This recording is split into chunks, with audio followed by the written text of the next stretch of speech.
എല്ലാവരും ആകാംക്ഷയോടെ കാത്തിരുന്ന India versus New Zealand T20 world cup final ഇന്നാണ് നടക്കാൻ പോകുന്നത്.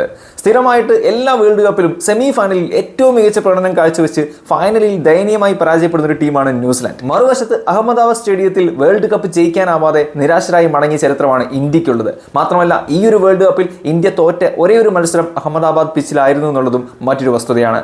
സോ അഹമ്മദാബാദ് ജിൻസ് ആണോ അതോ ഫൈനലിൽ സ്ഥിരമായി തോക്കാറുള്ള ന്യൂസിലാൻഡ് ജിൻസ് ആണോ പ്രിവീൽ ചെയ്യാൻ പോകുന്നത് എന്നാലും ഇന്നറിയാം. On paper India is absolutely favourites. ഒന്നോ രണ്ടോ ഇൻഡിവിജ്വൽസിന്റെ മാത്രം പ്രകടനത്തിലാണ് ന്യൂസിലാൻഡ് ഈ ഒരു സെമി ഫൈനലിൽ ജയിച്ചിരിക്കുന്നത്. ആ ഒരു പെർഫോമൻസ് അവരിൽ നിന്ന് റിപ്പീറ്റ് ചെയ്താൽ മാത്രമേ ഇന്ത്യയെ പോലൊരു പവർ ഹൗസിനെ തോൽപ്പിക്കാൻ സാധിക്കൂ. ഇന്ത്യൻ ടീം മൊത്തത്തിൽ നോക്കുകയാണ് ഒബ്വിയസ്ലി നോക്കൌട്ട്സിൽ സഞ്ജു ആയിരുന്നെങ്കിൽ പോലും സഞ്ജുവിനെ സപ്പോർട്ട് ചെയ്യാനായിട്ട് ബാക്കിയുള്ള പ്ലേയേഴ്സ് ഒക്കെ തന്നെ കൃത്യമായിട്ട് ചിപ്പിംഗ് ചെയ്തിട്ടുണ്ടായിരുന്നു. പ്രത്യേകിച്ചും തിലക് വർമ്മയായാലും ശിവൻ ഡൂബെ ആയാലും ഇവൻ വിത്ത് ബോൾ ഹർദിക് പാണ്ഡ്യ ആണെങ്കിലും പിന്നെ ജസ്പ്രീത് ബുംറയുടെ കാര്യം പറയണ്ട. സോ മൊത്തത്തിൽ ഓവറോൾ ടീം ഇന്ത്യ തന്നെയാണ് superior. But it's A T20 game. ഒന്നോ രണ്ടോ ഇൻഡിവിജ്വൽ ബ്രില്യൻസ് മതി കളി തിരിക്കാനായിട്ട്. ഈ ഒരു വേൾഡ് കപ്പിന് മുമ്പ് ന്യൂസിലാൻഡിനെതിരെയായിരുന്നു നമ്മൾ T20 മത്സരം കളിച്ചിരുന്നത്. 4-1 സീരീസ് തൂക്കുകയും ചെയ്തു. ബട്ട് സഞ്ജു സാംസൺ അദ്ദേഹത്തിന്റെ ഓപ്പണിംഗ് സ്പോട്ട് നഷ്ടമായത് 5 കളിയിൽ അദ്ദേഹം തുടർച്ചയായി പരാജയപ്പെട്ടത് ഇതേ ന്യൂസിലാൻഡിനെതിരെയാണ്.